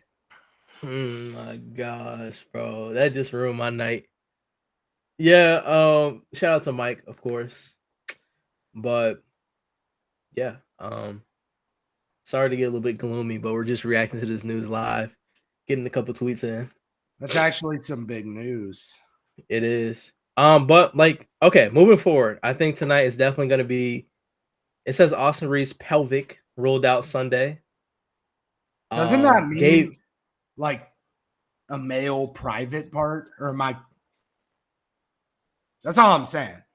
No, yeah, I don't remember. Oh, I thought Reeves' back was injured. That's what it says here, bro. That's that's what it says, bro. I don't know. But so Austin Reeves Gabe got Vincent kicked in the balls. Pretty much. I just want to know why is Gabe starting though? What? Who else is gonna start? I can't even blame them for that. Who are you gonna start? Oh my god. Who are you gonna start? Well, Jay true. Bronny? I mean, yeah, that is true. Like they have to act like an NBA team. I can't even blame them. I'm assuming that you need like a guy like Christie to come off the bench. Christie? No, I'm saying like I'm assuming you have to not start Christie because if you don't, then who's coming off the bench? Yeah, Reddish is hurt too. Yes. Who is coming off the bench? Okay, I'll say this though. I think y'all will agree. I don't know what's going on with all that. That all sounds like a mess. Tonight is going to be fun. Tonight is going to be fun. That's my thing right now. It's going to be very interesting. Bro, I'll just say this. I would love to see some Quincy minutes. I mean, in a game like this where we pretty much are short on a lot of guards. What's that? 2 guards out? Pretty much almost 3. I mean, Reddish is kind of like a small forward though. Yeah, I guess I would say 2 just because of what Reddish does for us. It's like true. I'll say 3 too because Gabe Vincent is not just playing. Yeah, we're 3 right now. Yeah. Nah, but in all honesty, yeah, sorry, we're just a little bit shook up right now. It's a weird case of us missing all these people at the same time. Yeah, I think it's gonna be interesting. I think this is gonna be a test of JJ Redick's bag. Like, I don't even think I can blame JJ Redick for this, but trying to figure out what to put in where. Never mind. That sounds crazy. My Trying to figure thing out. though. Oh, I'm sorry, bro. I thought you No, were no, you're done. good. You're good. I'm No, just, you I'm should just, go. Oh, no, I'm sorry. just yapping, bro. I'm just saying, like, No, you JJ should Redick just. talk. I'm just not hearing. I'm hearing you like delayed or something. I'm sorry. Go on. Oh, bet my fault. I don't know why he's doing that. It's not your fault. It's on my end. It's on my end. Yeah, but I'll just say this. I think that JJ Redick definitely has his hands full tonight trying to figure out who's going to play. And is Jackson Hayes still hurt too? So we're down to what? We're down to Koloko, no guards, no wings, AD, Braun, and a dream. That's what we got tonight. So yeah, Rob Pelinka, count your days, bro. This might be a day where Twitter comes for you, bro.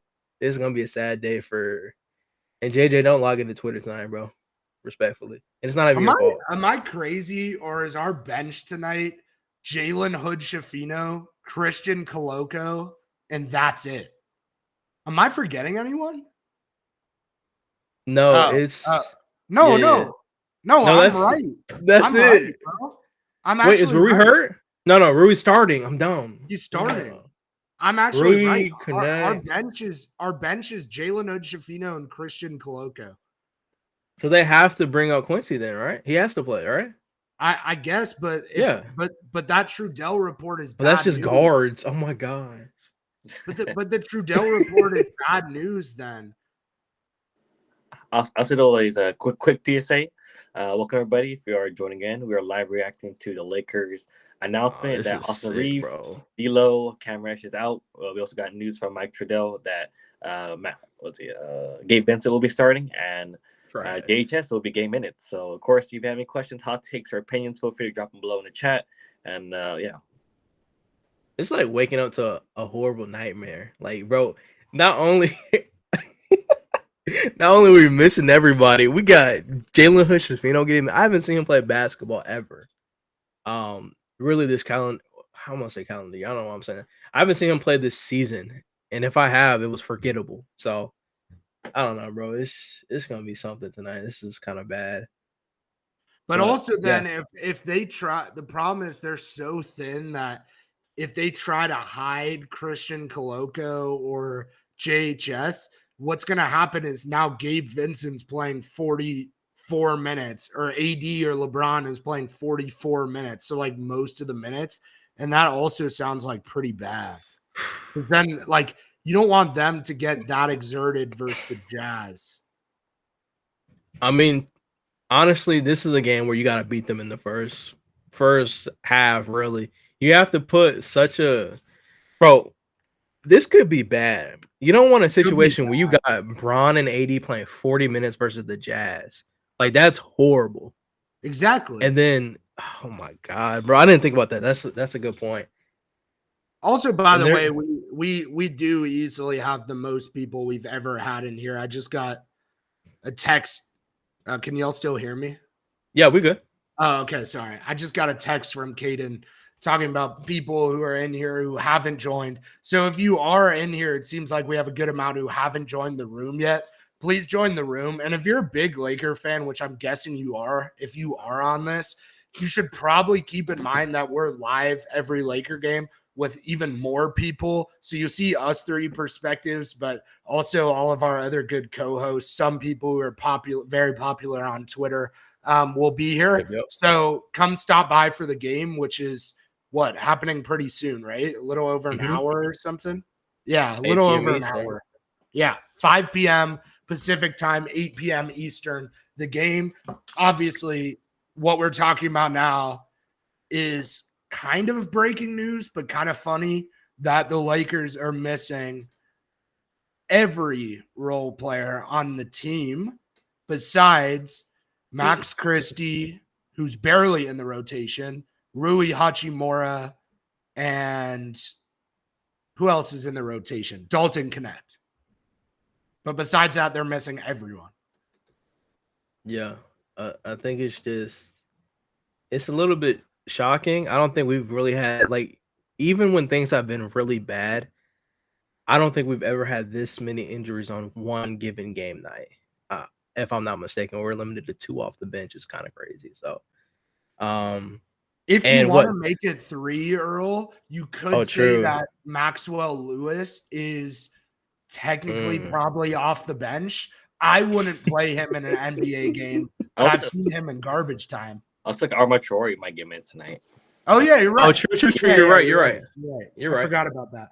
Because we do have these two-way guys. Like Coloco's a two-way guy, but so is Olivari and Traore. My problem, I don't know if this is a weird thing to be mad about.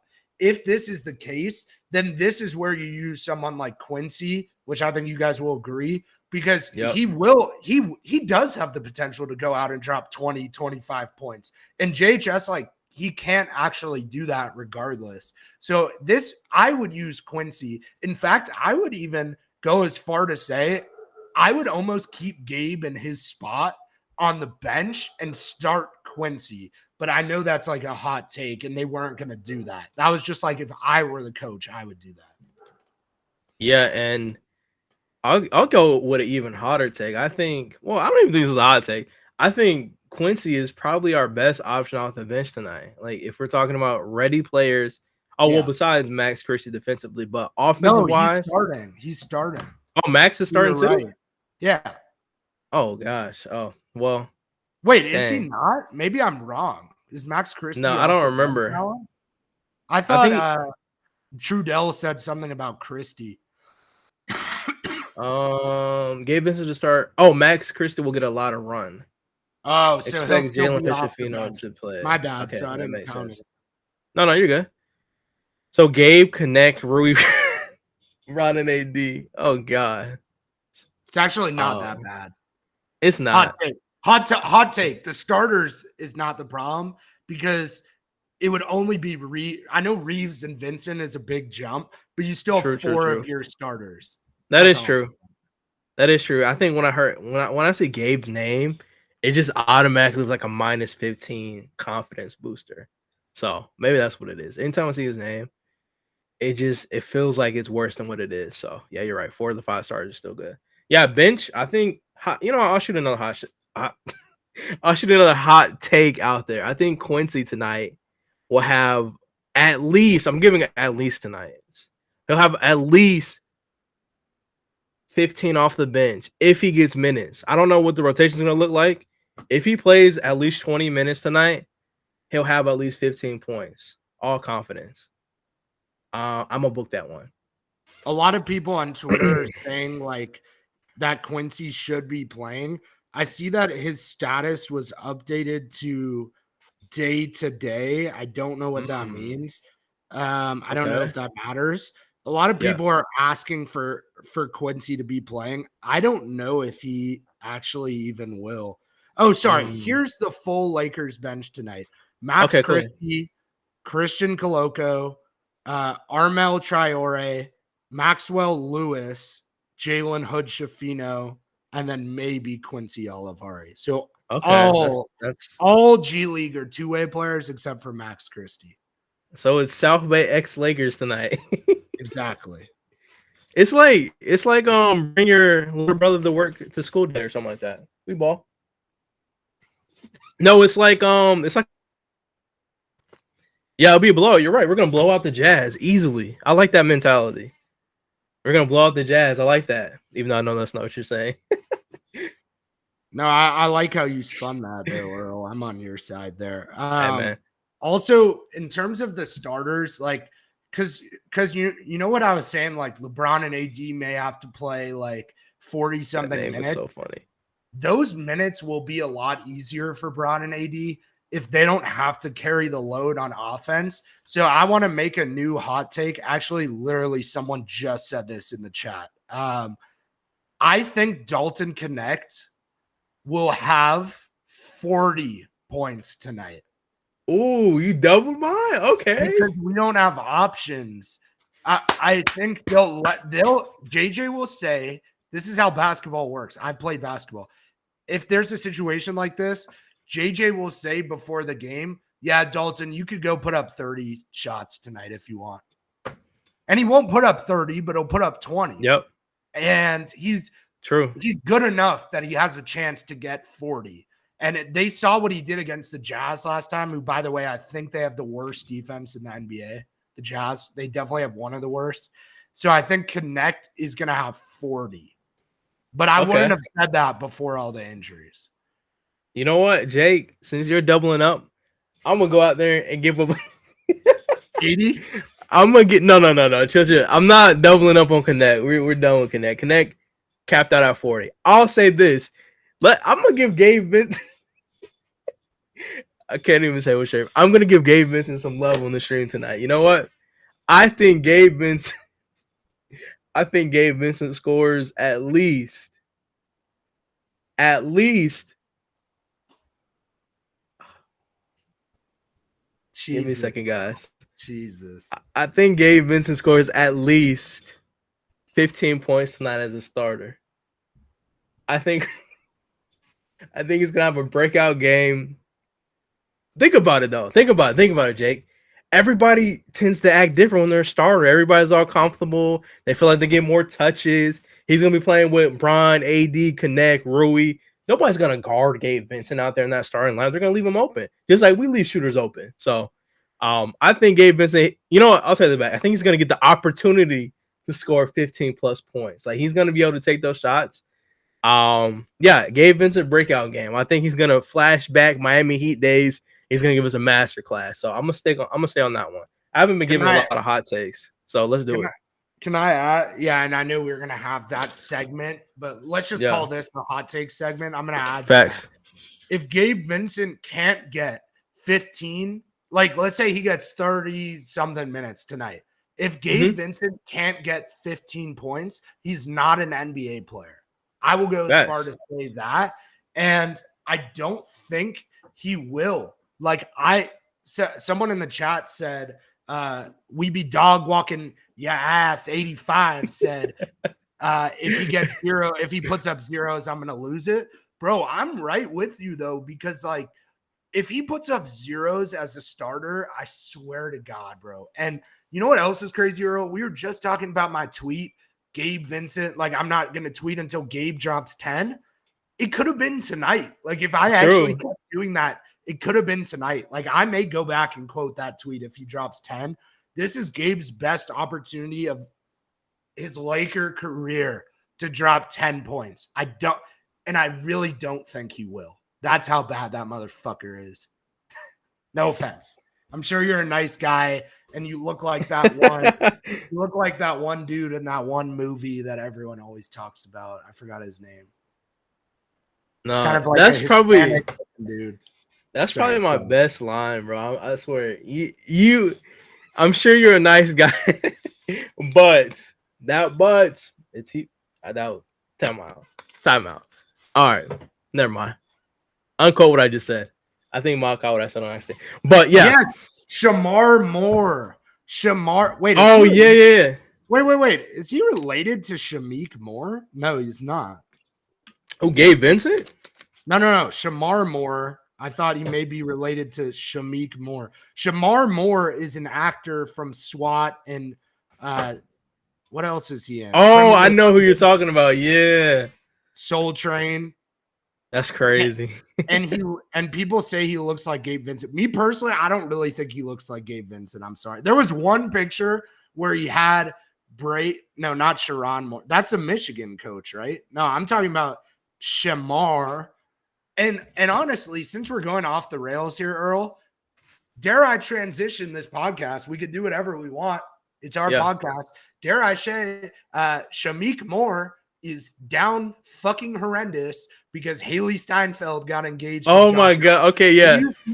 Time out. Can we talk about that real quick? That was the tweet, bro. He should have just stopped tweeting, bro. Every tweet he sent afterwards was horrible. Can somebody find? Okay, this is what happened, bro. Basically, they're co-stars in the Spider-Verse movies, whatever. And every single interview, bro, was thirsting, bro. Every time I seen an interview with him and Haley, one side, thirst fest, whatever you want to call it, horrible, bro. And it looked embarrassing. Every single time I was like, bro, you gotta chill, bro. And finally, obviously, Josh Allen, Haley Steinfeld announced they're engaged. And then he sends this tweet literally 5 minutes after it was announced. I don't know if somebody can find that tweet and send it in here. I forget. I don't have it on hand. but it was like the most related / not Subtweet. related subtweet that you'll ever see. And then he tried to backtrack it, and then he pulled the pity card after that, saying, "Oh, everybody's always trying to attack me, whatever." It was just horrible, bro. But that was pretty funny. Good segue though, Jake. I like that. Yeah. That was kind of a funny moment because I went from That was Gabe Vincent hilarious. to Shamar Moore to Sharon Moore to Shamik Moore. I will also say though, like the company I work for, that's a film company. I know I always act like I'm bragging about it. I'm not bragging about it. It's just a funny No, bro, it's story. good to talk about. Yeah. I'm entry Yeah. level, guys. I'm entry level here. The company I work for, we've been doing a lot with this movie that our like sister company made this movie, like produced this movie, and it's called The Gutter, starring Shamik Moore, and it's the worst movie of all time. It's bad. And clip it. We It's got him. bad. It's bad. Don't tell people I said that, please. And clip it. We got him. But when I see all this Shamik Moore, bro, y'all don't even understand because when I go to the office this week, you know what I sit next to, Earl? I sit next to another empty office. And you know what's in that empty office? All of Shamik Moore's wardrobe for the movie I'm talking about. And it's a cowboy costume and it's this and that. It's a bowling movie. So they had him in random costumes the whole time. Yeah. And when I saw the Shamik Moore stuff happen recently, I'm like, bro, that's the star of our movie that we're literally just working on that movie, bro. I'm doing all this shit for this movie, and Buddy's on Twitter talking about there's more to life. There's other things worth seeing in life and more people to meet. 1 minute after the engagement announcement. And then he's like, the shit y'all quote on my tweets is wild. And someone else like quoted that and said, you know what's wild?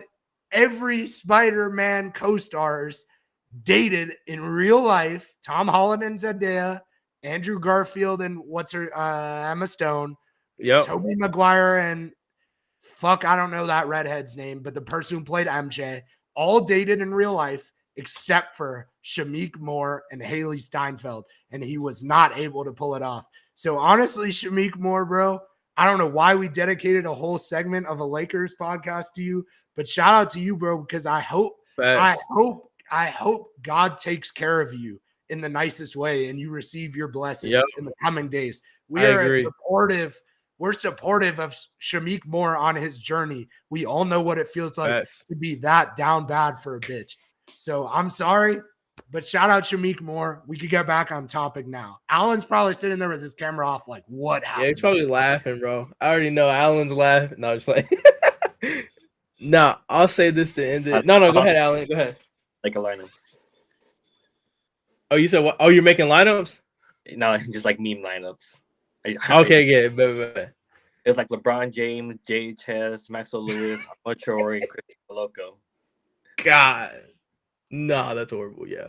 Yeah. But back on track. Actually, I'll say this to end it. Hopefully, Shamik, you're doing good out there, bro. Just lesson learned. Don't start sending a whole bunch of tweets and replying to trolls, bro. It's never a good thing, bro. And life is about timing, and that timing was a little bit off, my brother, with that tweet for not to be connected. That's all I can say. And yeah, move on to our regularly scheduled content. But that was a fun little side story. But yeah, what do we have up next? We're a culture podcast too, guys. Yeah, this Lakers. is a culture podcast. It's not Showtime Lakers, man. This is what Showtime. Hollywood. We're a Hollywood related podcast. Showtime Quest for 18.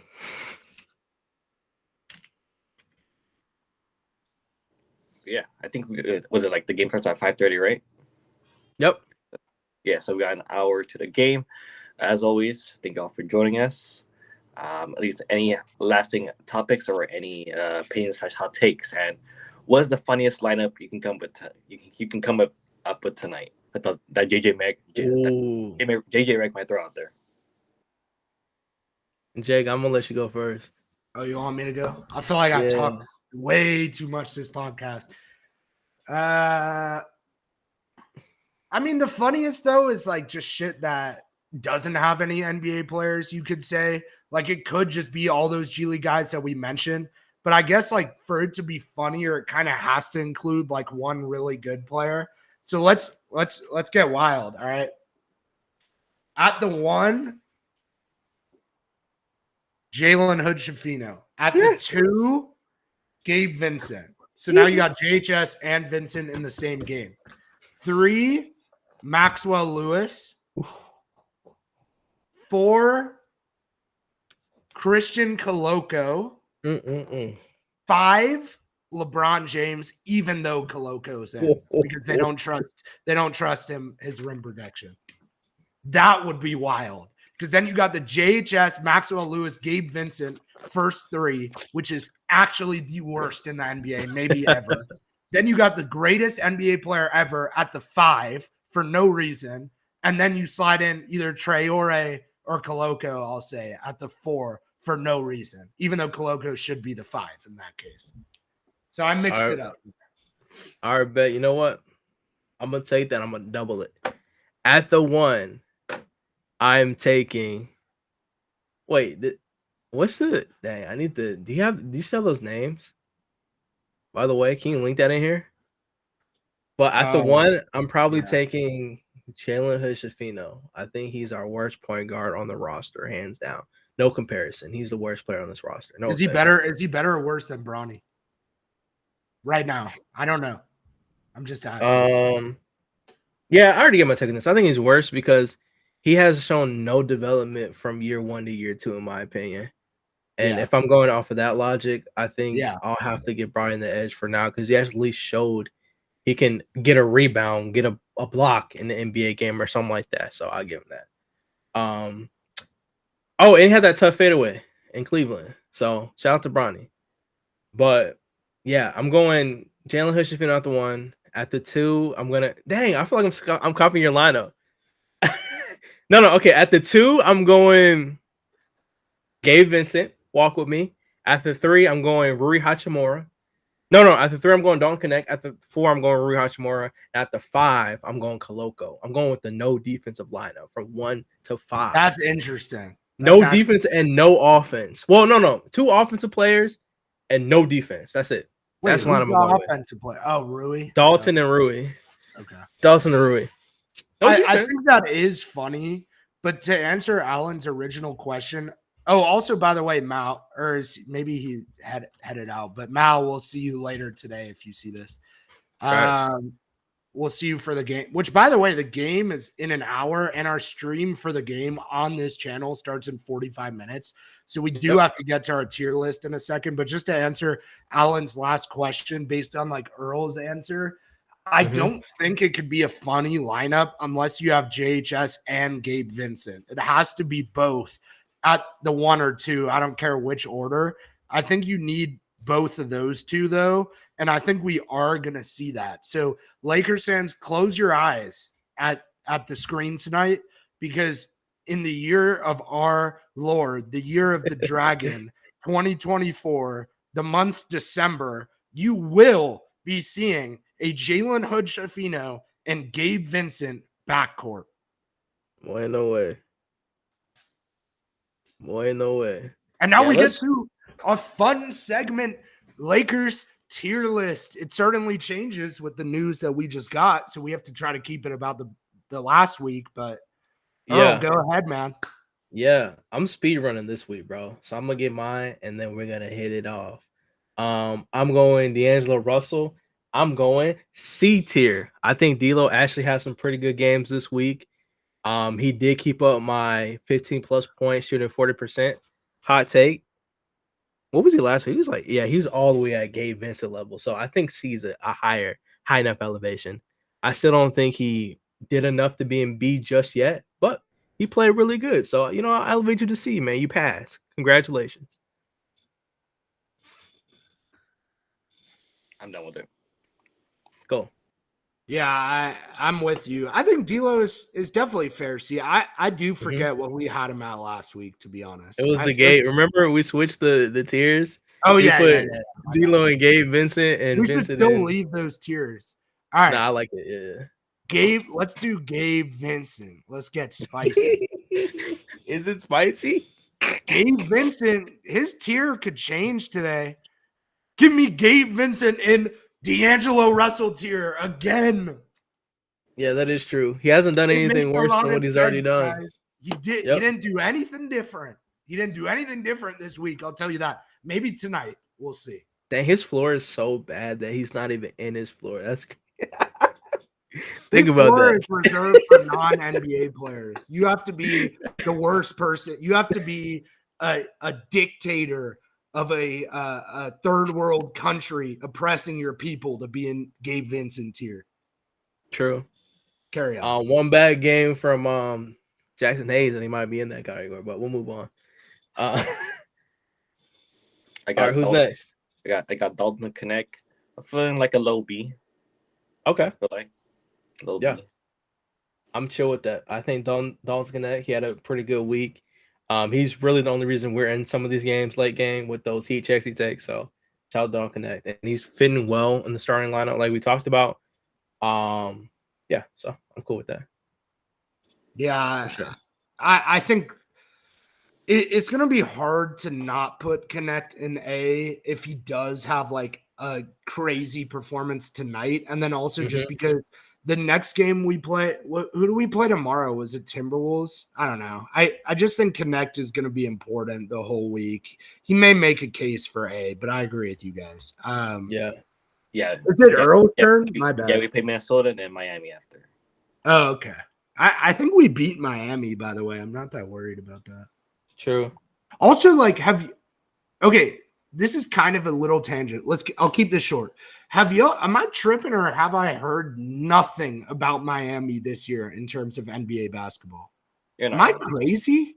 No, Yeah, like, they're just not newsworthy. No offense. Yeah, but I don't even know if they're like that bad. But like, don't you guys kind of feel like we see more clips of the Pistons and the Nets and the Hornets than the Heat? I feel like, this year has been, that is true.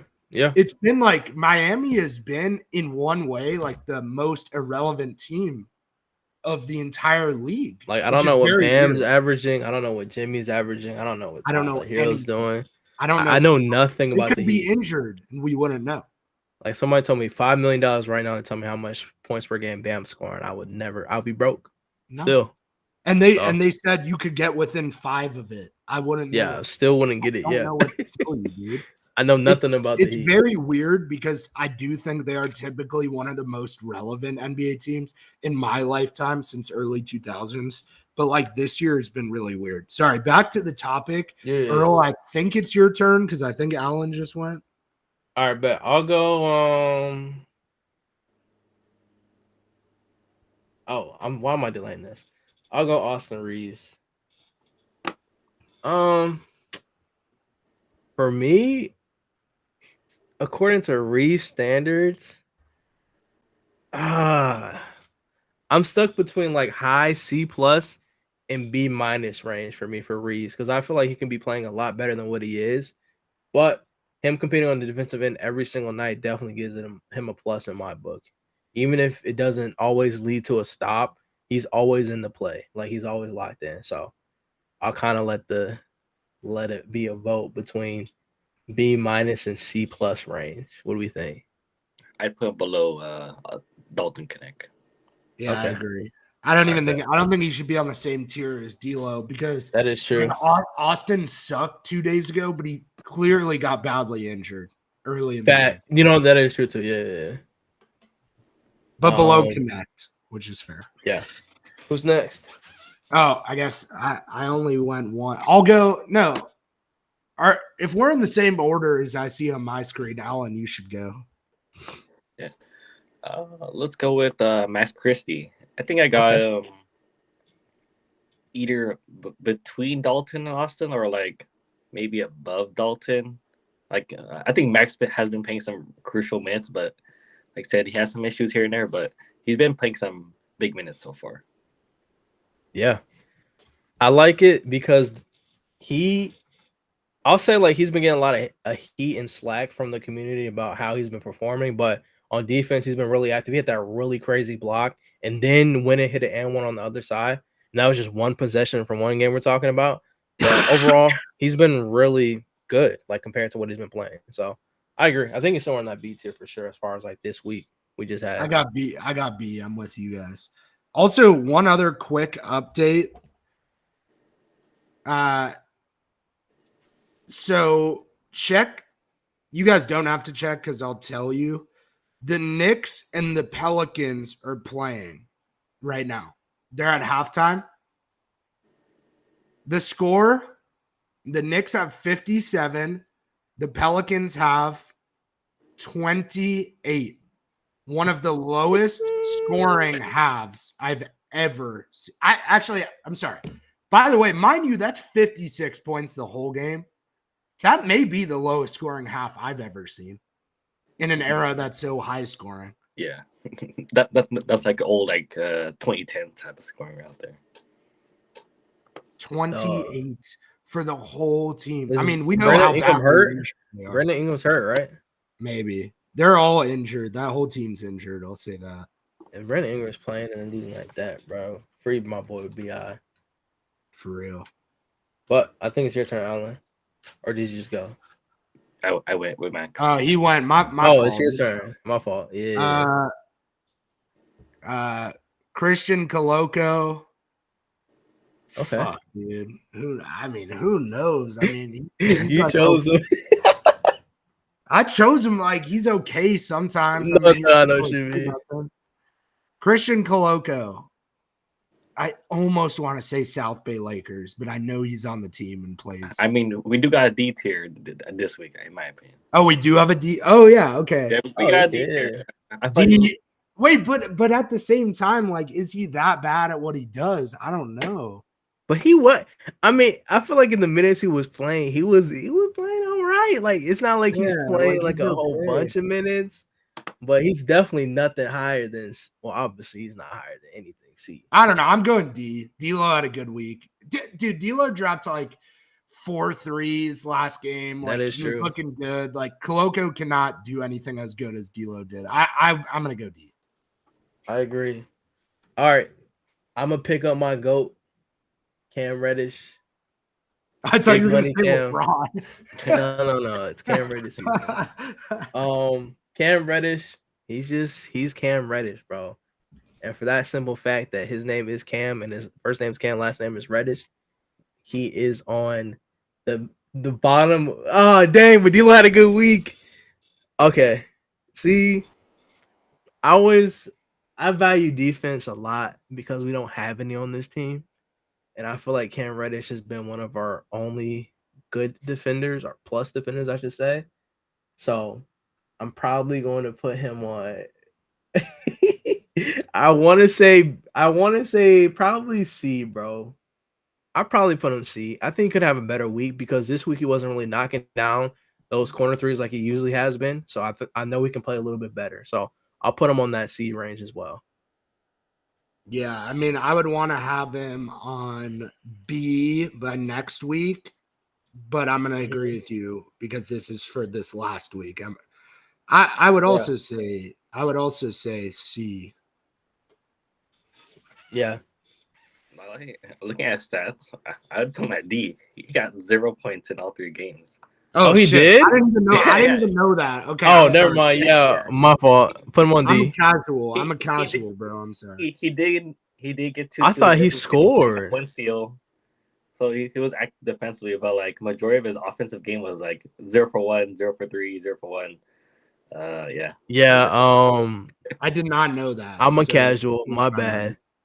I have my GOAT binoculars on. That's my fault, chat. Look, the credibility is down now. Put him in D. The credibility of our tier list is going down. No, normally we're on top of it, but like no, I'm just playing. It just doesn't seem like he dropped 0.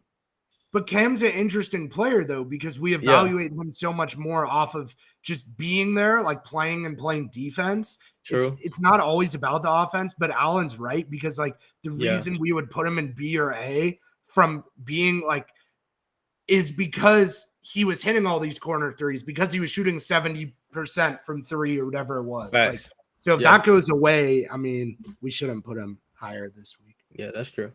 Alan, go ahead. The big 3. No, we got 4, bro. Who's that? Oh. Wait, Alan, I think you're muted. Oh. I go with Rui Hachimura for this one. I think C. I'm kind of stuck with him above or below D'Lo. But I think C though. I go. You know what? I'll go above D'Lo because Rui. I said Rui Connect. That's crazy.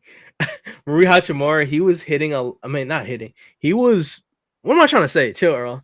Rui Hachimura was creating a lot of rebounding opportunities. That's what I was trying to say. Like when he wasn't rebounding, he was kicking the ball out for other guys to get. And for a team who's not really active on the offensive glass as much as we were to start the season, I do appreciate him for that. So I'll probably go. Oh, actually, no, I'm going behind D'Lo. Sorry, I know I just gave the whole spiel, but D'Lo, I can't act like D'Lo didn't have 8 rebounds in the game too. So yeah, I'm going behind D'Lo. Shout out to Rui though. He's been active on the glass. His defense is the reason why he's probably not sniffing anything past C in the next couple of weeks, respectfully.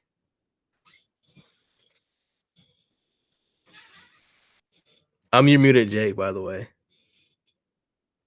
If he's talking. I'm here. That's my fault. Let's go. These ones are boring for me, man. Let's go LeBron. Dang. I'm gonna go D-tip. No, it's fine. I'm gonna go C. Oh, they're gonna hate us for this one. Because listen, I compare the players to themselves. I'm not Facts. saying that LeBron is worse than Dalton or Max Christie or Austin Reeves, but LeBron compared to LeBron is C, bruh. No, LeBron compared to LeBron is F. He's lucky I'm putting him on C. And mind you, like, bro is 40 years old. He's 39. He's about to turn 40. Like, it's normal to see what he's doing, but he's actually kind of playing bad basketball that's hurting us. I'm not going to lie. I'm going to say C. You guys are going to have to, if you guys overrule me and said like B, I'd be fine with it though. 1 vote for C. 2 votes for C. Add me in. I think Bron, the turnovers, the little spin misses, the non-competing on defense at times is adding up and it's costing us games. And I get it. He is getting older, but I'm just holding him to the same standard that he's performing in the beginning of the season. That's the standard I'm going to hold him to. And he's played way better than what he's producing right now. So I'm going to go C. And I'm rock with it. So I'm putting my vote with C with you, bro. Same thing, top of C. He's averaging 5 turnovers in the last 3 games because it was 5-5-5. So, yeah. All right. Keeping things interesting. I'm not taking Anthony Davis. I'm taking JJ Redick. I'm going to flash you past AD to my boy Allen after I go. You know what, JJ? JJ Redick. JJ, I had a couple of things that I did not like. One, this is my number 1 rule. If D'Angelo, this is in the book of law. If D'Lo is hot, you don't take his spot. And he did not play D'Lo in that 4th quarter when D'Lo wasn't missing shots. So for that reason, I will have to put you no higher than C. Really almost D because we lost a lot of games off of some goofiness, respectfully. And I get it. It is roster, but at the same time, there's moments where you can make the right substitutions to put us in better positions to win. And I'm going to hold you to your standard. I'm going to hold you to Lakers Nation standard. And I know it's not fair. The roster sucks, but we all knew that. You knew that coming into here. You got to optimize what you had. So I will always say I like how JJ takes the time to try new things. That's one thing I respect by him. But what he has to realize is, hey, if I try something, it works a little bit, but then it doesn't work, you can't be then scared to make more adjustments. Like, I feel like that's what's made JJ good this year. He's not scared to make things uncomfortable. So I need him to keep doing that. So for those standards, I think I'm going to put him at C because I think everybody pretty much this week was at C tier for me, or higher, unless you just did something completely dumb like Gabe Vincent. But anyways, that's what I got for JJ. Well, yeah, I mean, we can touch on this anytime. Me personally, like I am going to agree with you with C. I just also feel like I have a lot of pity for, I don't know if that's the right word, but like pity for JJ because like, bro, the roster that Mhm. that he inherited. I know it's a dream job.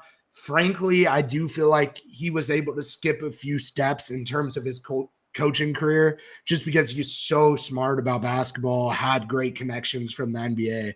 I know like getting the job is amazing and all that, but god damn that roster he was given, bro. It's like, and then you see games like tonight, it's like, dude, you can't. JJ doesn't have flexibility. Like if he has to put Jalen Hood-Schifino in, that shows you how bad it is. It's not really a matter of like JJ choosing to play Jalen Hood-Schifino. It's like, damn, we may have to play Maxwell Lewis, and I don't have anything I can do about it. And by the way, that's just to have a team out there tonight versus when we are all healthy, there's still no defenders. Like let's say Vando's still not healthy too. There's like an average game for us. I mean, he has no one he could put in who could even play defense. And that's half of basketball. So I feel really bad. I personally think if the Lakers roster was good, JJ would be a great head coach. I think he is a good head coach already. And I think hopefully the front office fixes this at least in the next few years. Because otherwise, like he's going to have this reputation of coaching only losing teams. And it's because the roster is not even NBA level. I don't know. I just feel bad, but I'll agree with you. I think it's Allen's turn for AD, right? Yep. Yeah. So JJ would be would be top of C or below? Yeah, he was Yeah, better. He wasn't better dishing out compared 7 to turnovers. himself than LeBron was compared to normal LeBron. Yeah. And then last week, Anthony Davis, I got him at A, but he wouldn't be A. He would be an A minus. That would, depending on the argument, would lean towards B.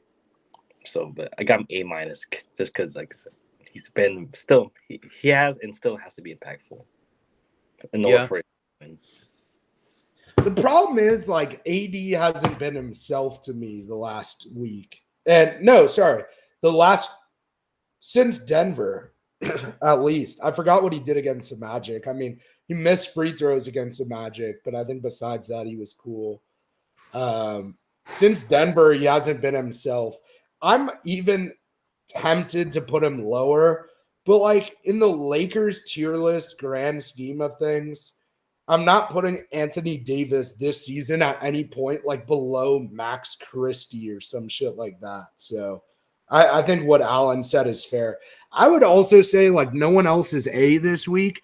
I would say AD is about as low as you can get in A for me.